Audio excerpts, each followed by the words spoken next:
excuse myself in advance, my voice has been kind of on a low, so I'm sorry if I can't talk louder. Could everybody in the back hear me at least? Yeah. Okay. I might drink this periodically. People always ask me, why don't you drink Dr. Pepper? I like it. But everything that goes in here becomes Dr. Pepper. And I was told if my jokes aren't that good, I get to spend a night with free accommodations downstairs. So I hope I satisfy you. And I want to thank everyone that's been involved here. I'd like to thank Andy Kasich's AGL for helping with the logistics. And it's nice meeting Daphne and Stu and Keith and even Matt. I really, and Zach, of course, I'm really impressed with the diversity and all the various events here and the enthusiasm. This is a really neat club. I'm gonna basically talk about the tea hunts I went on in the 1960s as a preteen and then as a teenager. I'm first gonna describe the equipment that we used, then give you a couple examples of some of the more interesting tea hunts that we went on. Has anyone gone on tea hunts in the early 60s? But some of you have gone on box hunts or transmitter hunts, I guess. WA6TWA, would that count? No, that's too soon. No, that's okay. That's okay. All right. So here's an example of one of the transmitters or transceivers that we use. It's a Gonset. It's called the Goonie Bird, I guess because of this little magic eye device that emulates an S meter. Are you familiar with these green eye tubes? They kind of, oh, did we lose power or I something? think your laptop might have gone to sleep. Pardon me? Laptop might have gone to sleep. Wow, sleep. Oh, I better move on. Anyways, they would close if the signal strength is greater, and then open less. And you also use it to tune up the grid and the final to kind of get the maximum closure. It's really a neat thing. Here's an example of a car with an antenna. We didn't have anything fancy. We just used rope and homemade antennas. This is a much more recent sniffer, it's called, if you're close up to the transmitter. So what are we talking about? All this was on, I want to get further back here. Everything was on AM at that time, on 2 meters, and the transmitters at some secret location, in our case, in the city of Los Angeles. And we want to find the transmitter. We use beams and other types of directional antennas. There are 2 types of scoring. Either the shortest distance, people would take your odometer reading, or the first to find it. We liked the shortest distance, so we don't have to feel like we're in a hurry. We can take our time when we're taking bearings. They're typically on Saturday nights from 8 to 11 p.m. and we meet at, I don't know if there are any Bob Big Boy hamburger stands around, but we would meet there to share our war stories. This is a more recent example of what some of the tea hunters look like. I don't have any photographs from the early 60s, so you'll have to bear with me.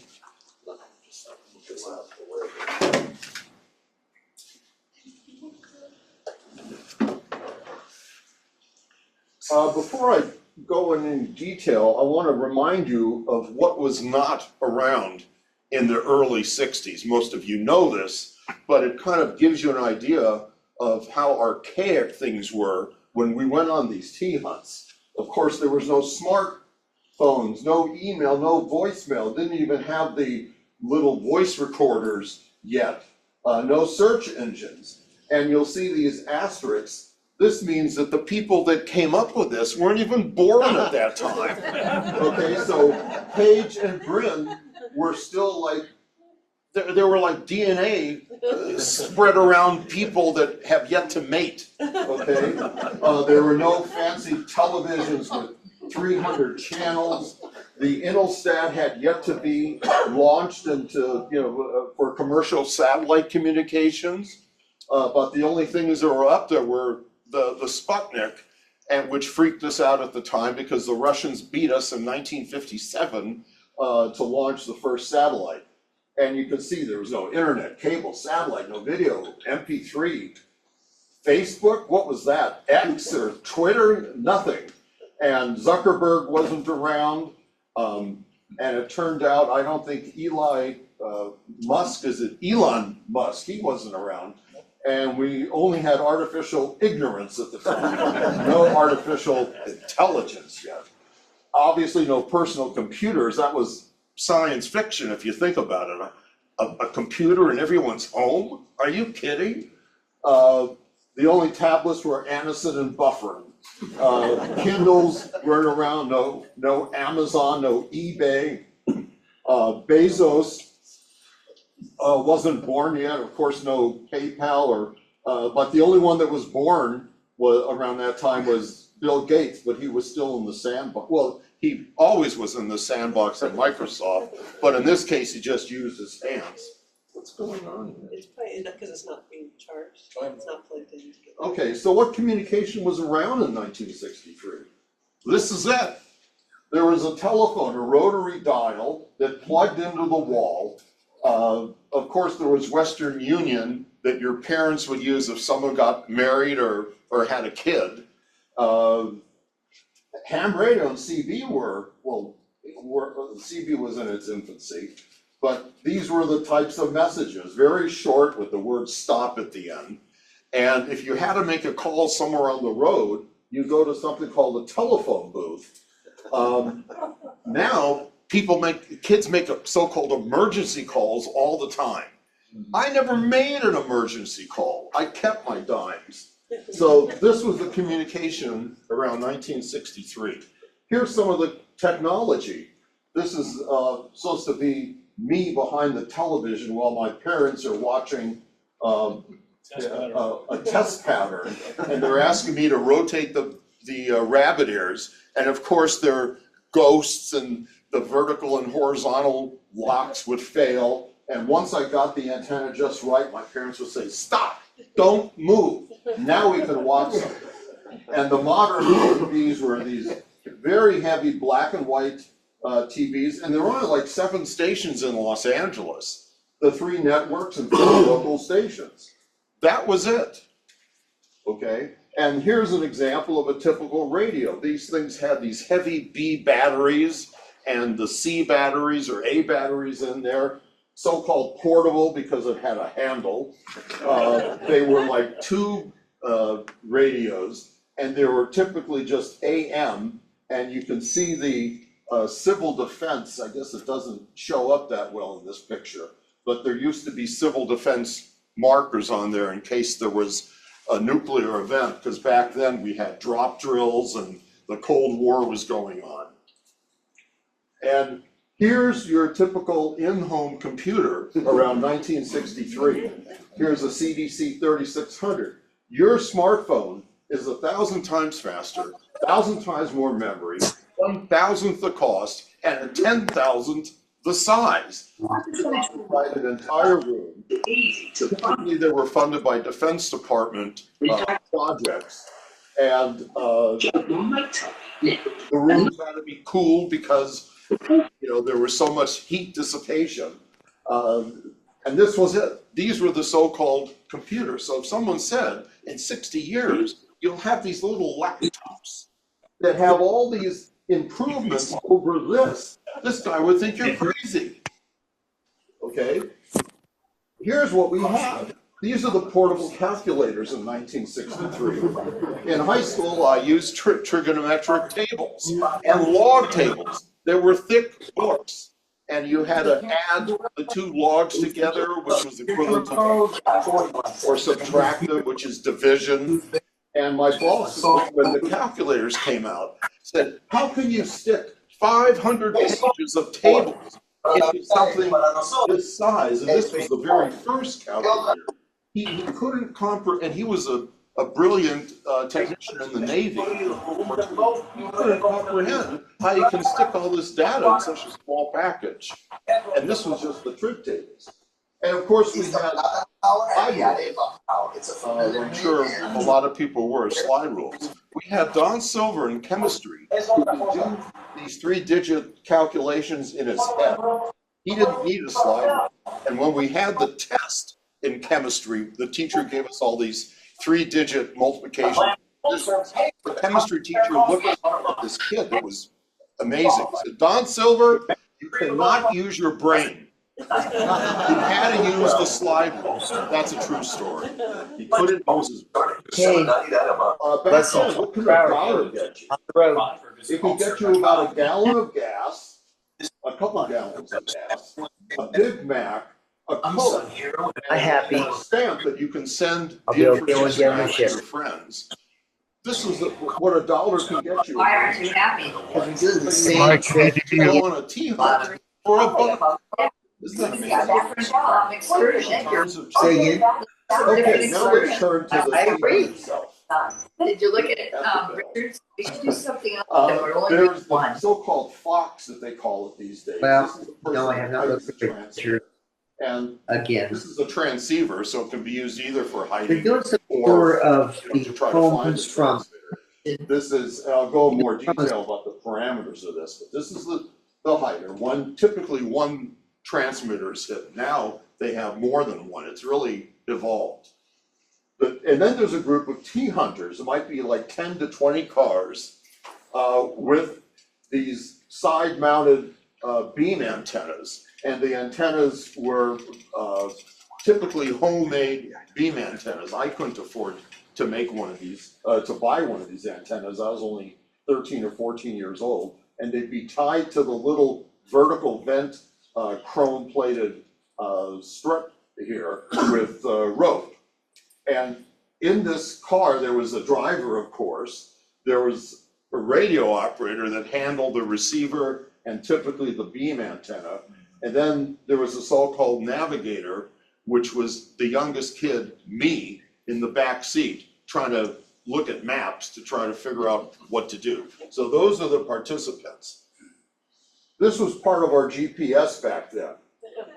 Here's a map of Los Angeles circa 1960. And if you look carefully on here, there are only about 5 freeways in Los Angeles at the time. We had 2 starting points, a parking lot around Van Nuys and Magnolia in the San Fernando Valley, and then a parking lot of a place called Darby Park that is there in Inglewood these days.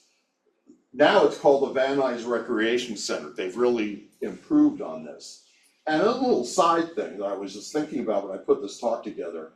When I would drive around with my father in Los Angeles, he would tell me where he's going. He would say, I'm taking the Santa Ana Freeway to the Hollywood Freeway and get off at the fork and go to the San Diego Freeway and then the San Bernardino Freeway to get to where he's going.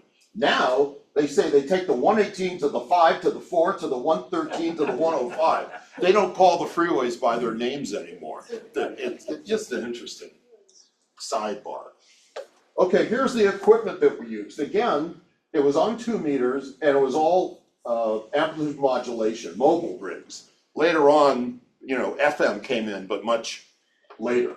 These are the 2 workhorses of the tea hunts. Am I standing too close for you to see? Matt can't see. I can see. Oh, you can see, okay. The first one is a circa 1955 transceiver made by Gonsa. This was a real nice rig. It was crystal controlled. It went across the 2 meter band from 144 to 148 mega cycles, not megahertz. It had 15 watts input and this really neat magic eye. And when it's in the car, there's like a vibrator to convert the DC to AC. So this thing is buzzing. The filaments are all lit up that orange color. And this little green thing is going back and forth as you're tuning the receiver or transmitter. And to a kid, it's like, wow, this is like science fiction. I was just a young kid. About 10 years later, Heathkit came out with a kit, which is called the Heathkit Pawnee. Instead of just crystal control, this had a VFO. And you had to be, I think, a technician, a novice was not allowed to use crystals, not allowed to use VFOs back then. Unless you cheated, but we never cheated. This also covered the 2-meter band. This had 10 watts of AM output, and it had a little vertically oriented S meter, so you can actually quantify the readings both for the receiver part and when you're tuning the transmitter. But I really loved this. But those were the rigs. And how do you communicate with other people in Los Angeles? There was one repeater at the time. It was on Mount Lee, which is around the Hollywood sign in Los Angeles. It had an input of, hello? No. It had an input of 140, that's never happened before. 145 must be the sheriff's. 145.22 megacycles and an output of 146.98. It was basically built by Art Gentry. So it was a home brew. It was a rack mounted thing that was sitting up atop Mount Lee. And he was like a pioneer in Los Angeles at the time. Now they have so many repeaters. They have like a directory of repeaters. But in LA, this was it. And it was so much fun as a kid to get on the repeater. I really enjoyed that. Okay, here's our GPS. You go to a Chevron or Standard Station or 76 and get a map. These were like fold out maps of the city. It was free back then. And then I built this antenna. It was with 2 sticks of wood and a coat hanger wire that was stretched to form the elements of this 5-element beam. This is a 6-element beam. And here's the equipment I used to do triangulation. I had a 2H pencil, a pink pearl eraser in case someone made a mistake, a straight edge. This is the shell map, and this is a circa 1960 flashlight with a filament bulb and 2 D cells. But that was our GPS. And like I showed you earlier, these were examples of beam antennas on the cars, an artist rendition. They had to be held by hand. And when it was winter, sticking your hand out going even 35 miles an hour, it was really cold. And during the summer, these cars didn't have air conditioning, but it was fine, with all the windows open. So I didn't mind holding, these antennas, but you had to prevent them from rotating. But this was our GPS. My friend Hal Rattray, that I like to acknowledge, he was 3 years older than me, still is 3 years older than me. He lived down the street and he introduced me to ham radio and to T-hunts, and I'm very thankful for him, WA6TWA. He actually lives down in Leisure Village down the street from me. He built this little helical antenna, which was really futuristic. And we would drive down Hollywood Boulevard on some T-hunts, and some people would say, "What's going on?" And we'd say, "Well, we're looking for Russian Sputniks." And here we are like teenagers with flannel shirts, just kids. And these people would believe us. "You're looking for Russian Sputniks? Well, I hope you find them." Anyways, that's what we would do. But that was a really neat antenna. And when we're driving around the hillside, this is what we use to try to look around where we're going, if there's a fire road or whatever from the car. The rich people use these beautifully mounted aircraft landing lights. They were like a kilowatt, like a half a kilowatt of power required. They had a range of 2,000 feet. So I call it them, the rich guys. This is us. I would walk down the alley and go to a Shell gas station, look through the trash can, and find a dual beam headlight. One of the beams went out, that's why they threw it out, but I didn't care. We used the beam that was still working, but it only had 1/10 of the power and 1/10 of the optical output, and 1/10 of the range, only 200 feet. but it worked. So, and it was handheld, it didn't have any fancy enclosures or anything. It got hot. And the question is, when you're getting close to the transmitter, what do you use when you get out of the car and look around? This is an example of something that I built. This isn't the very one, but this is an example of something I built. We go to the electronics store and buy a Bud cabinet. This thing is about the size of a cigar box. And then I go to the war surplus store and buy a microammeter and make basically a little diode radio with a tuned circuit for 2 meters. And that was it. By the way, when I say war surplus, it was really war surplus. It was from World War II. And as a kid, it was like nirvana to see all these components from real equipment from World War II. Now, so-called war surplus is a Beijing distribution building. That's war surplus these days. Anyways, I got a 1N21 diode, and in the box next to it, for like about a dime or something, for a little bit more than 10 cents, they had a 1N21B. And this thing looked so neat. It was a ceramic enclosure with brass or gold-plated anode and diode contacts. And I looked at that and I said, I want to get that. That has superior noise performance. I was like 14 years old. It might have superior noise performance at like 10 gigahertz, but at 2 meters, they were identical. But I didn't know. I wanted to get the latest and greatest, but I didn't have enough money to buy the fancy holder for it. So I used alligator clips to connect to the top and the bottom, whereas the regular diode you would use solder. And this came to haunt me later on. I'll get to that. This was a poor choice, kid. But in any case, we would, we would, one of us would walk with the antenna, and the other one would hold this, little crystal set. Now, it's all, mounted in a hermetically sealed multi-IC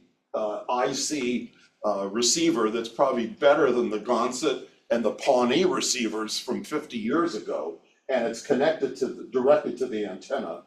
It's a real neat device, but this didn't exist back in 1960. I just have to talk fast to keep up with this thing. Am I talking too fast or talking too slow? Perfect. Yeah, Put your water bottle on the space bar. pardon me? Put your water bottle on the space bar. I'll probably spill it on the space bar, but a good idea. Okay, so here we are around 8 o'clock. The sun has gone down and we're in these dirt parking lots. And I'm really excited. I'm walking from car to car, talking to my so-called competitors. I had a blast looking at all their electronics and different beams and stuff. And again, this is a more modern picture. And then all of a sudden, 8 o'clock comes and somebody says, oh, the transmitter is on. And you start to hear, it was on AM, and you start to hear a little tone or relaxation oscillator. And then people start saying, well, what direction is it coming from? How strong is the signal? Break out the maps. Let's get going on these transmitter huts. It was really a fun adventure at the starting point. And this is kind of an artist's conception. This is taken from the cover of a book by K6OV, Joe Mole. He wrote the Bible about transmitter hunting. He's a brilliant guy and a real nice man. And I got to go on a tea hunt with him, I'll tell you a little bit later. But this is an example of what you would see from the starting point. You see the lights twinkling in the city, and you have your antenna, and as you're rotating the antenna, the signal kind of comes and goes. And when it goes, you just hear static. And when you hear it, it's very weak. So it's like, shh, beep, beep, beep, shh. You know what I mean? beep, beep, beep. Shh. My wife said, why are you doing that? But that's what it sounded like. And it was just really, for me as a kid, it was just really neat to kind of hear that sound coming and going, see the magic eye opening and closing, trying to figure out, well, which way do we go? Okay, so that's how things started. Now I'm gonna go over a couple of my favorite tea hunts.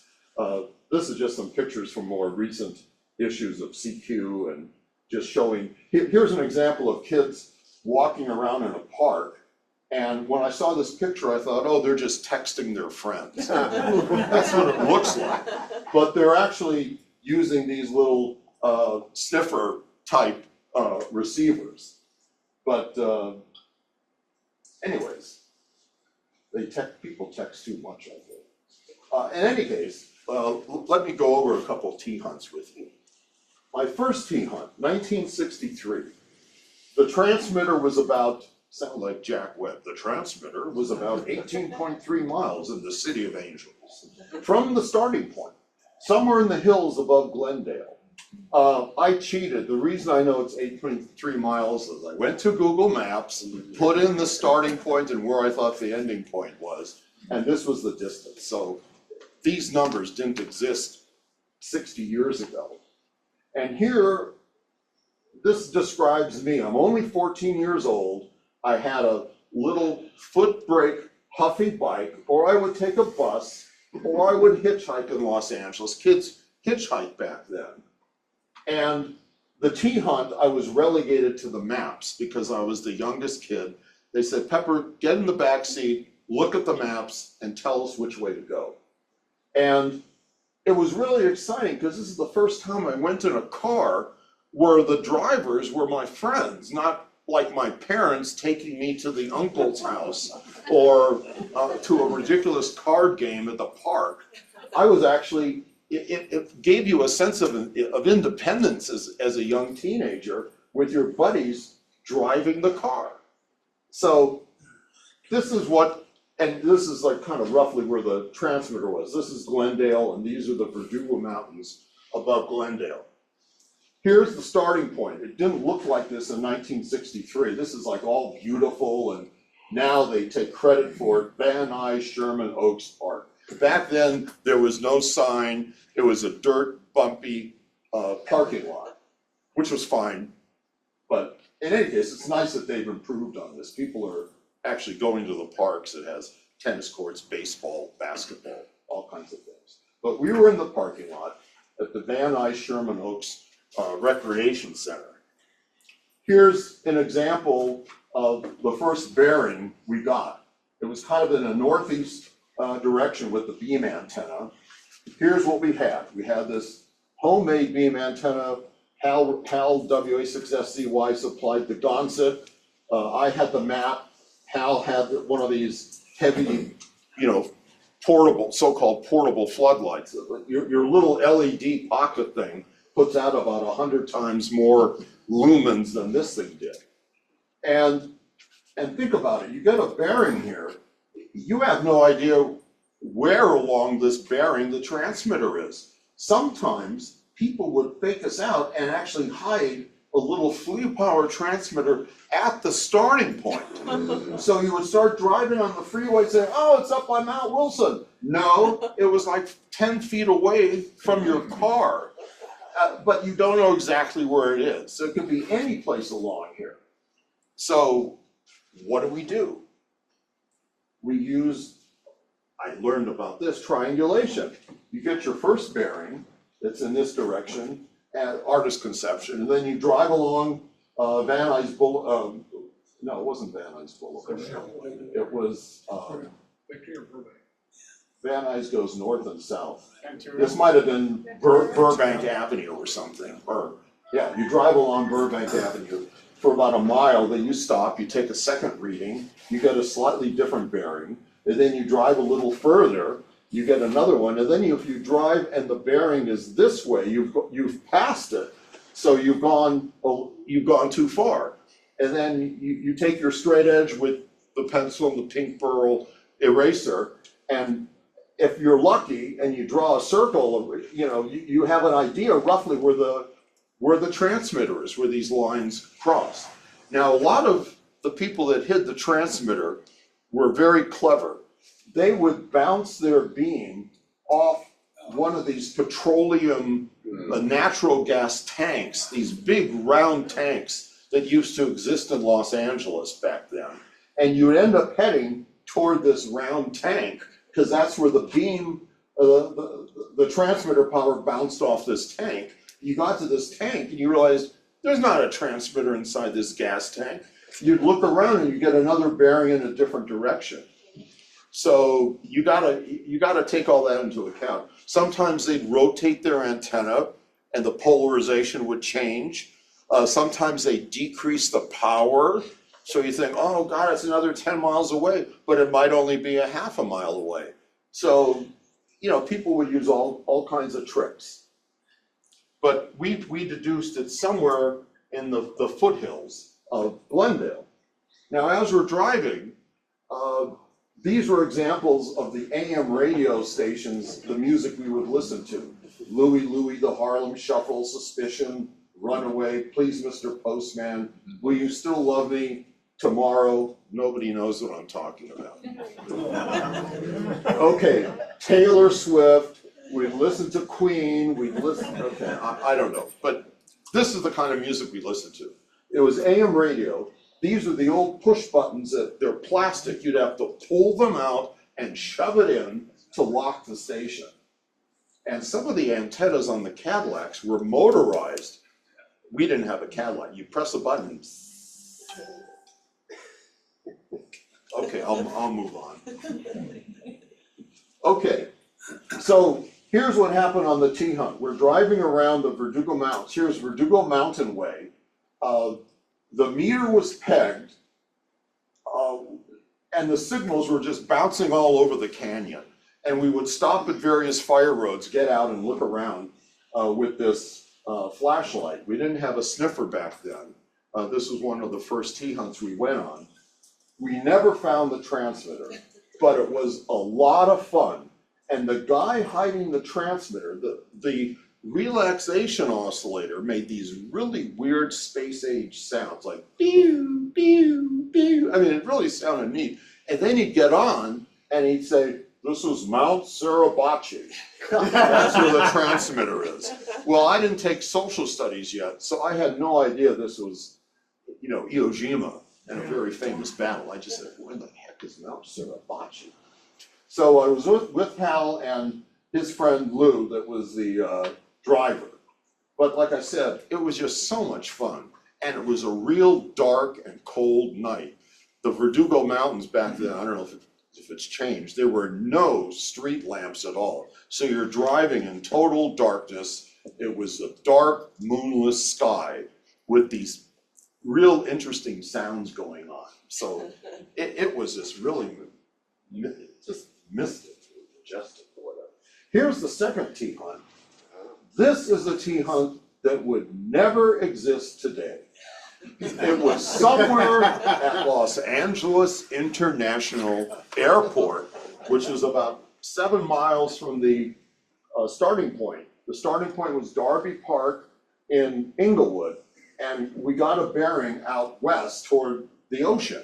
Some guys thought, it's someplace in Malibu, so they would just go right up Pacific Coast Highway. Others thought it must be in Palos Verdes, and they go down the other direction. But we were just like the hare, the tortoise and the hare. We would just go slowly, and it turned out that we got a strong signal around LA International Airport. Here's the equipment we had. We had the Goonie Bird, we had Hal's little helical antenna, we had the proverbial Shell GPS. We did not have the sniffer yet. We didn't know about these sniffers. So we just had this heavy rig. It has a handle on it. Anything with a handle, they say, is portable. Remember those old Sony TVs, the 21-inch TVs with a little handle on it? You needed 2 people to lug it around, but it was so-called portable because of the handle. Anyway, so this was portable, and here we are headed toward the airport. And a couple things to note, I found this picture on the internet, and this is kind of what it looked like back then. This was in the early 60s. LA International Airport was only one level. Now it's 2 levels, that's one thing. We stopped at the Trans World Airlines terminal, TWA. My call is WA6TWA. People thought I was a pilot, a 14-year-old pilot. No, but it was a neat call. And you can see there are very few cars around here. It's even less than Burbank Airport. And we would just park. All these cars with antennas would park right in front of the terminal. Guess what? There was no announcement that said loading only or tow away. If you leave your car, you've had it. None of that existed. It was so, well, LAX, lax. It was so lax back then. No one knew about any of this stuff. It was like it's just a different time. Okay, so we got a bearing, and I think this terminal entrance still exists with these beautiful tile mosaics, this real wide entry hall. And we didn't know what to do because the signal's coming from inside the terminal. We just had this bulky thing connected, to the car battery with this antenna. So Lou said, hey, why don't we take the car battery out of the car? I'll carry the car battery. And Hal said, good idea. I'll carry this 22-pound Gonset. And Pepper, you can finally carry the beam antenna. So we actually had jobs for 3 of us. And we said, let's walk in there. Okay? And you can imagine what it was like. This thing was going beep, beep, beep, beep, beep, real noisy with this echo chamber. It was making all kinds of noise. The passengers back then, they weren't afraid of anything. They didn't even look at us. We're just walking up there. Well, you can imagine what we looked like. We thought we were the Wizard of Oz. Lou was, what is this? The straw man. Hal was the Tin Man, and I was the lion. And we had battery jumper cables strung between, Hal and Lou, and we had RG58 cable strung between the transceiver and me with the antenna. And the 3 of us are kind of walking along. And back then, there was no TSA, no x-rays, no searching of anything, and we didn't have to remove our shoes to walk around. Now, I look at it now, I don't think we were the Wizard of Oz. We were more like the walking up this terminal. Can you imagine that happening today? If someone just carries a car battery, the CIA, the NSA, and the FBI would surround this guy. But 3 people carrying all this equipment, making all this noise, and we're telling these guards, oh, we're looking for a transmitter hidden someplace in this terminal. Let us go. Here I'm talking in front of a sheriff's station. What's the statute of limitations? I'm admitting my guilt. 5 years. And there's downstairs too. Okay, I better move on. So we went upstairs, and this is what the waiting room, there were people here in the waiting room, by the tunnels that would lead to the TWA aircraft. And here we are with the rig, the battery, the beam, and the waiting area walking around. And by then there were other people walking around with their rigs. So there was more hams than there were passengers. It was very interesting. And it turned out the guy hid the transmitter in a Motorola paper bag, plugged in to one of the outlets with an antenna that looked like this, sticking up. Now, if there was even an empty suitcase by itself, they'd have billy clubs and dogs and all this other stuff. But imagine something buzzing, making noises, looking like this, all by itself, plugged into the floor with nobody around it. Because the guy that hit it didn't want to be there, we'd all recognize him. So he was off in the corner someplace, just laughing to himself as we're walking around. But we actually found it. But none of the passengers said a word. Can you imagine that today? Nothing. But we never met the guy that hid the transmitter. So it was interesting. Here's the epilogue. 60 years later, last year, I was on a Yahoo chat room. It was called San Fernando Valley Old Timers. And I was telling the group about this fantastic tea hunt. And this guy gets on, Paul Signorelli, W0RW, that now lives in Colorado. And he told me that he was the guy that hid that transmitter 60 years ago. And I said, yeah, right. But he described it perfectly. He said it was in a Motorola paper bag, plugged in with a bunch of people, antennas walk. He was it. And you were talking about people on mountaintops. This guy's amazing. He's in his mid-80s. He lives in Colorado. And he's constantly getting on this, telling us that he's been making contacts around the world, pedestrian mobile. And he uses like a Vietnam era PC-319 or something, walking around. The guy's amazing.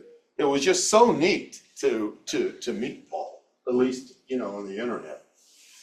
Okay, here's the third. I just have a couple more. Do I still have some time? We're enjoying this. Okay. This one was about 20 miles away from the starting point. It was hidden in the Hollywood area.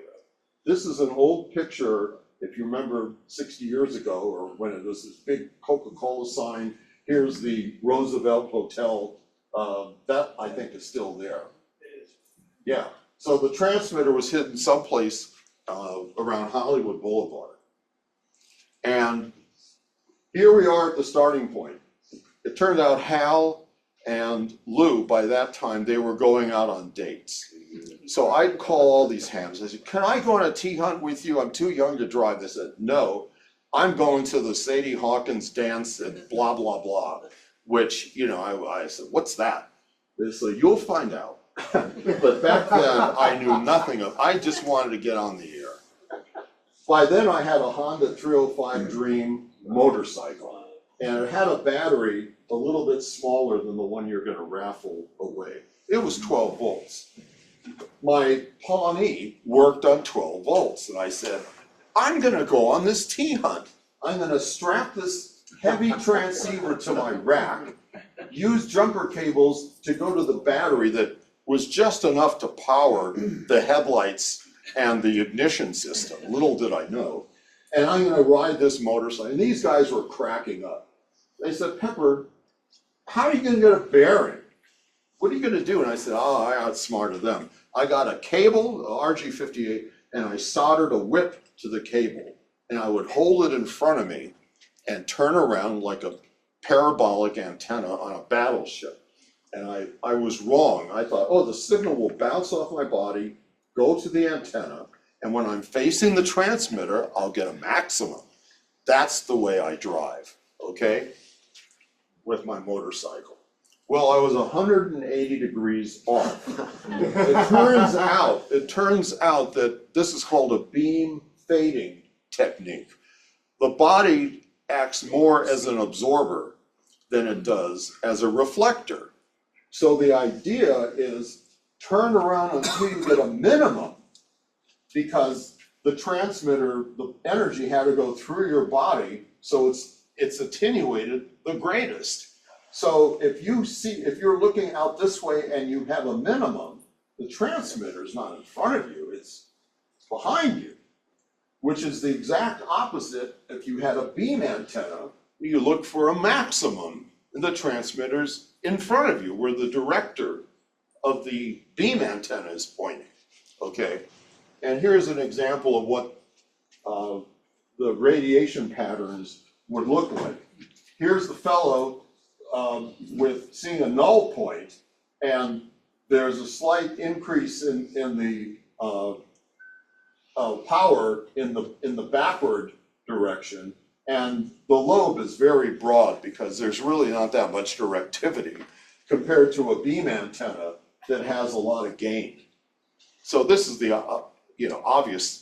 That's why people have beam antennas on their car, but I couldn't hold a beam antenna on my motorcycle. But that's the essence of the technology of the antenna. So here's what we got. We're at Darby Park. Everyone got a bearing up north. And again, you didn't know if it was at the starting point or someplace in the Hollywood Hills. It was along this direction.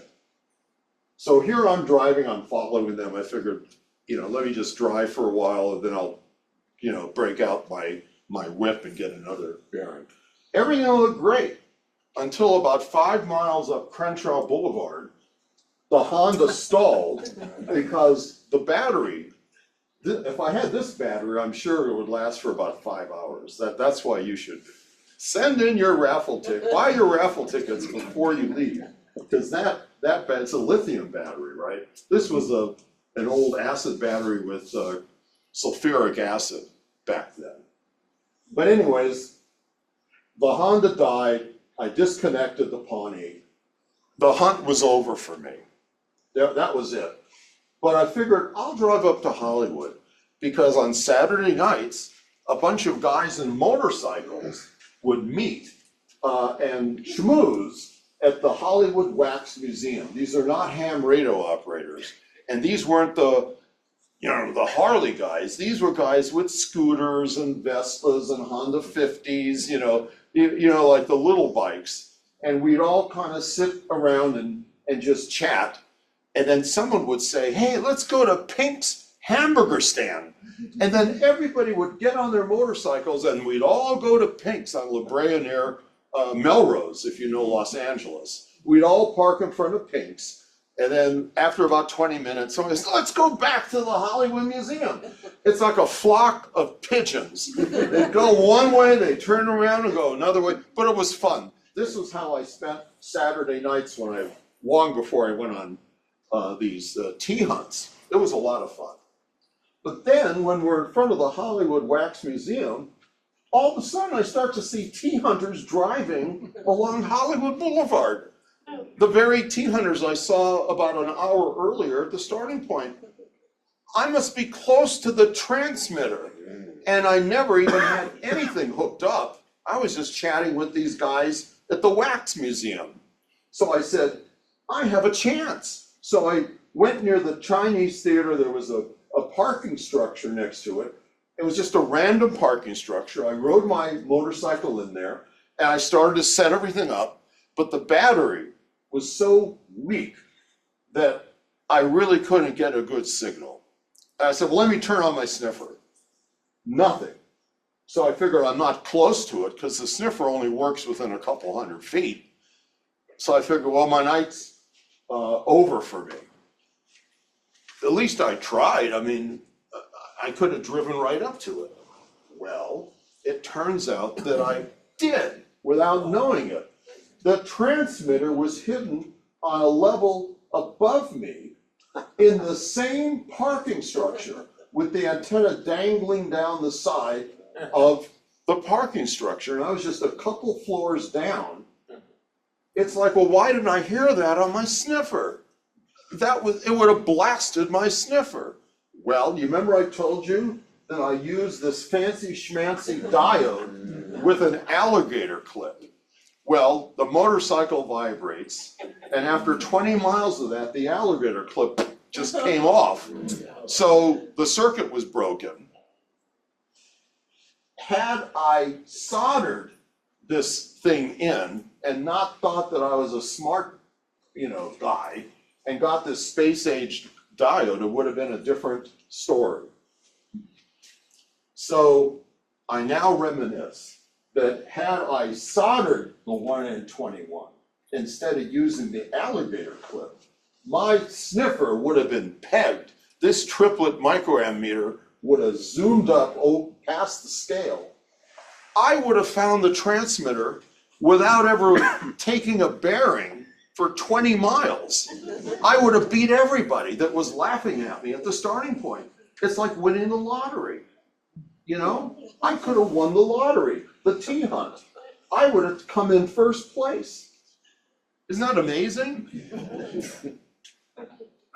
Isn't that amazing? Yeah. See? Thank you very much, Matt. Isn't that amazing? Oh my God. See? I knew you would say that. So spontaneous is this audience. But as they say, that's water under the bridge. It kind of looks like that picture that you took up north. Kind of. With the bridge.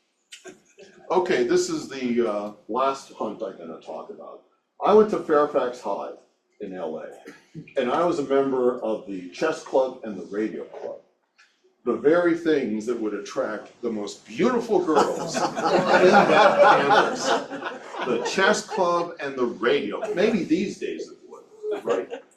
But back then, you know, that was it. I went to, I wanted to do a T-hunt during the lunch hour. So I went to our principal, his name was Jim Tunney. Maybe if you were a football fan, you might have heard of him. He was like a real famous referee in the National Football League. And during the week, he'd be the principal at our high school. So he gave me permission to, he didn't know anything about transmitters. It doesn't make any noise. It will just make a little buzzing sound. And I'm just gonna put it where we're playing chess. And he said, that sounds good.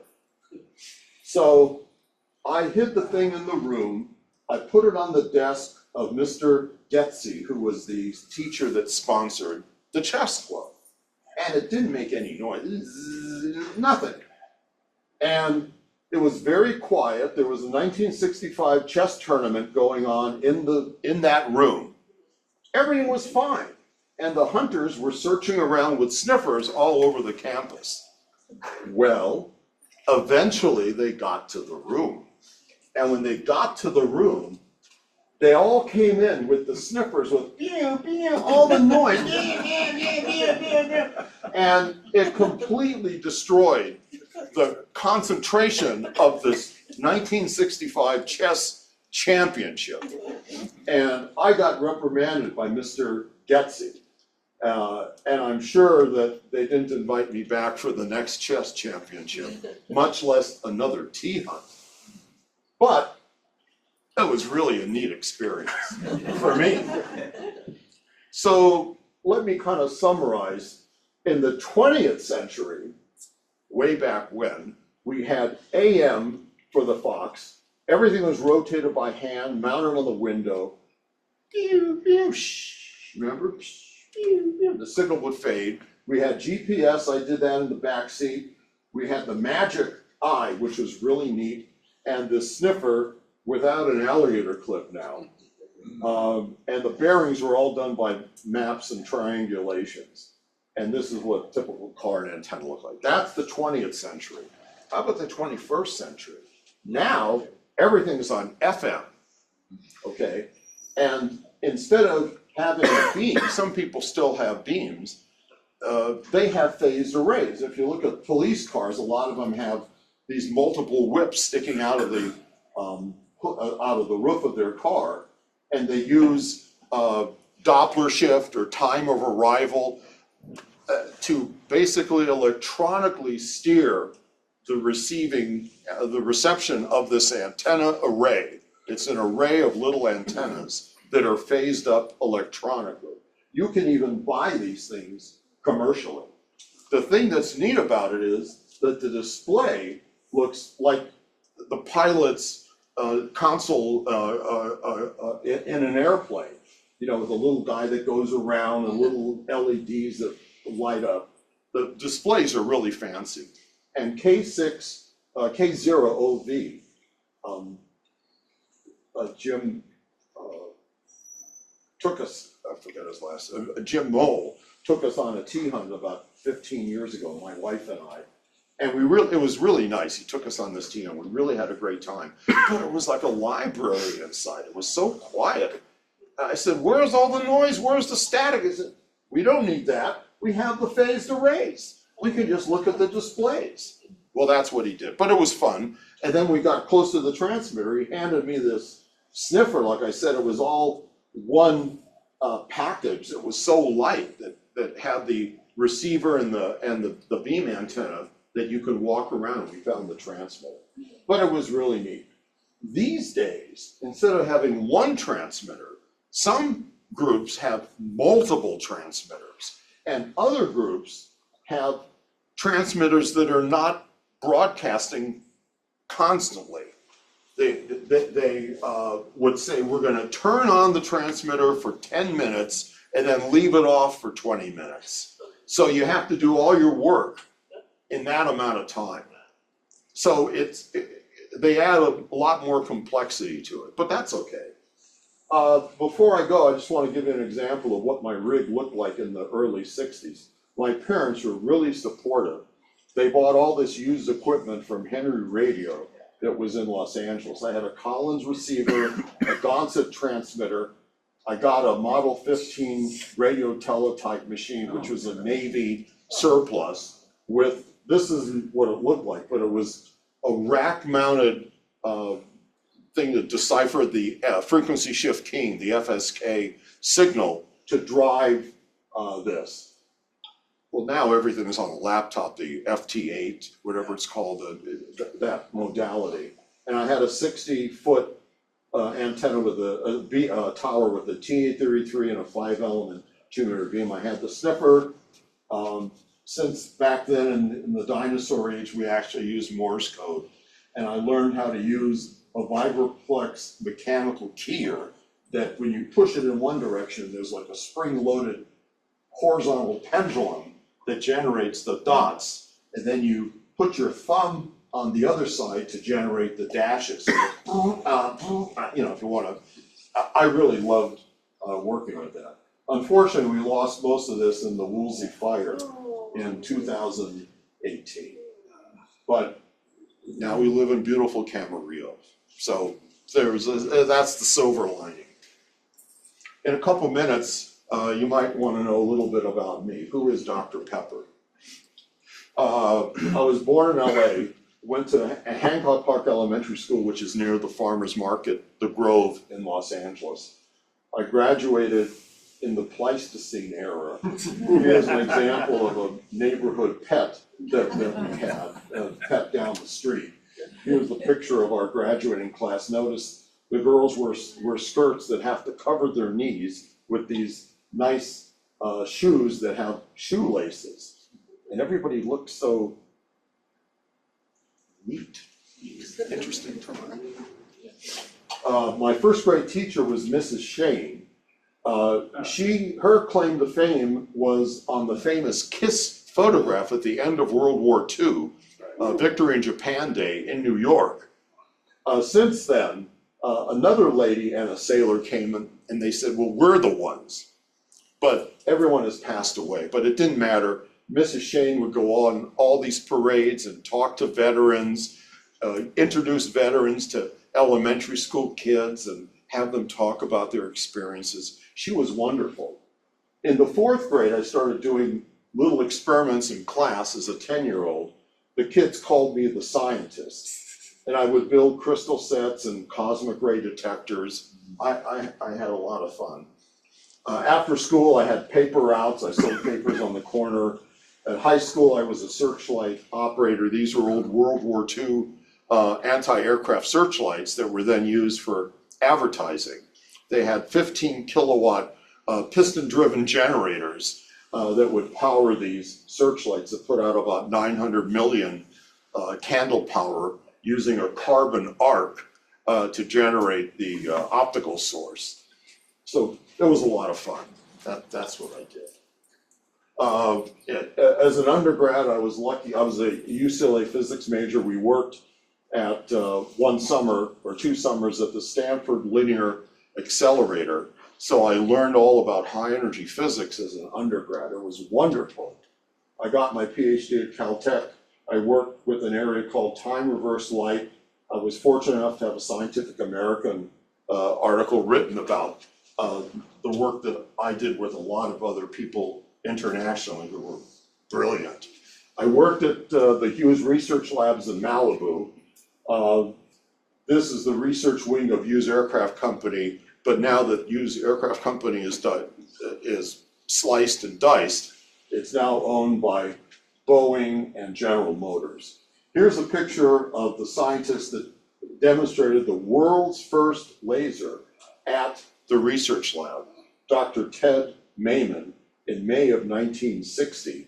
And it was a crystal of ruby using photographer flash lamps to dump in optical energy into the ruby crystal to generate the optical amplification that is necessary to make this laser work in a nutshell. And here is Dr. Mayman. This is like typical photographer's flash lamp back then with a little ruby crystal. So that was amazing. And of course, people got carried away as soon as the first laser was demonstrated. The Defense Department said all these beautiful bikini-clad blondes can now go into the, battle zone with handheld ruby lasers, not knowing that it required a room full of capacitors and high voltage networks to make these flash lamps work. But that was back then. And I worked, my last project was laser ultrasonics. That's a picture of me with more follicles that I now have. We used lasers to emulate ultrasonic probes. So instead of having to touch, like if you're doing an echocardiogram or a fetus mapping, you can use lasers to replace those probes.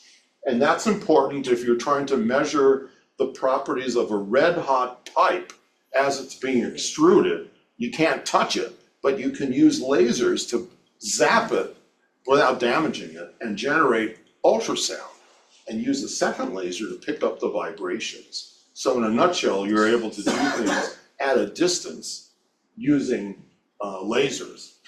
And last December, I had an article published in American Scientist on this topic, seeing into opaque materials using light and sound. So this was really fun. It's like a popular science magazine. It's like Scientific American. It's a competitor of Scientific American.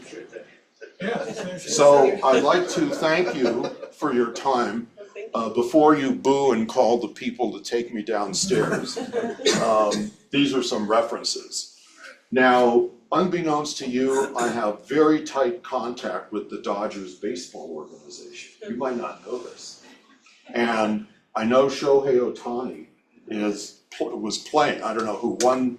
I don't want to know who won. I'm going to watch it on television. But I personally know Shohei Ohtani. And he sent a message to you for allowing me to give this talk. So here he is, he's recording the talk, and here's what he said. This is what Shohei Ohtani said. You can see that he talked to CVARC, he mentioned T-Hunt, and here's my call letter, and he said 73. So this is probably his name, 73, Shohei Ohtani. Okay, but I am absolutely brilliant, as Matt would point out. I can translate Japanese just like that. Google Translate. So here's what he said. Thank you for attending WA6TWA's talk this evening.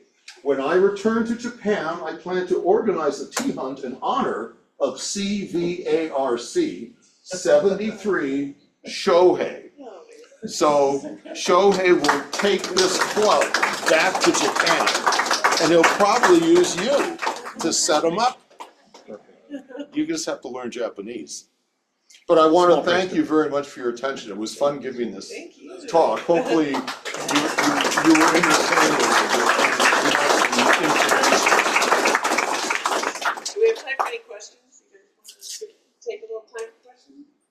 Quick question. Yeah, Who actually sets up the transmitters? Just some random people? Like the random person that won the transmitter hunt Oh, is okay. now allowed to hide it the next time. So that's how it progresses. So that's a motivating factor to win. Did you have another question? Senator, do you have a question? Senator in the back? Are you the Republican side or the Democrat side? The gentleman from, yeah. Never heard that senator. It sounds like the distances you usually were working with were like 20 or 25 miles or so from the transmitter to where you started. Yeah, it's line of sight. 2 meters is line of sight. I'm talking about the maximum distance that you would do a T on. Between the starting point and the. Starting point to the. It's like, back then it was, like maybe 30 miles or 40 miles. It depends where the transmitter is hidden. If you're up on a peak, a mount like Mount Wilson, you got a lot more range. They also have transmitter hunts on 80 meters, and I'm not familiar with those. They use like a different kind of, looks like a loop type of directional device. And I would assume that the range is a lot further on 80 meters. An interesting, what? A typical T hunt would be, say, 30 miles. Yeah, Okay, so at that distance, I'm wondering what the resolution is on the beam. If you point your antenna toward it, you're probably about 5 degrees, 10 degrees width that it could be in this direction. oh yeah. Is it about that? Yeah, I mean, I don't know the radiation pattern offhand, but, that's why you use triangulation. You go to different locations and you take another reading with the same uncertainty and angle. It's like a poor man's way to find something. I mean, if we had a 10 element antenna, it would have a lot narrower radiation pattern, so you could get better angular resolution. But I don't know the exact angle. Well, I'm assuming that, say at 30 miles, that you had an angle, your resolution of degrees would say about 10 to 15. So would you just point it and, we're gonna take this street and keep going in that direction until we get closer and then our resolution gets better? Is that how the way you work? Well, the resolution of the antenna is always the same. It depends on the number of elements, okay? Well, I'm talking But- about your cone gets smaller and smaller as you get. Yeah, as you're closer, the range is less. So for the given angular resolution, it's covering less uncertainty in the area. But it's not an exact science, And like I said, there are all kinds of reflections and things, so it's never that precise, but you're still able to find the transmitter, One time, a friend of mine, WA6TWA, shared a couple stories. The transmitter was hidden in a cemetery in Hollywood. And here are these guys walking around with beam antennas, followed by the people that work in this building. I said, what is going on here? Another time, it was actually hidden in the Monrovia police station. I don't know how they got it in there. But imagine parked in front with your beam antenna and your car battery, walking into a police station. I guess after you're booked, you can tell them I'm looking for a transmitter. But it's up to your imagination where the transmitters have been hidden. All righty, thank you. Any other questions?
break now, and you can approach Dr. Pepper and just ask him in person. And buy your raffle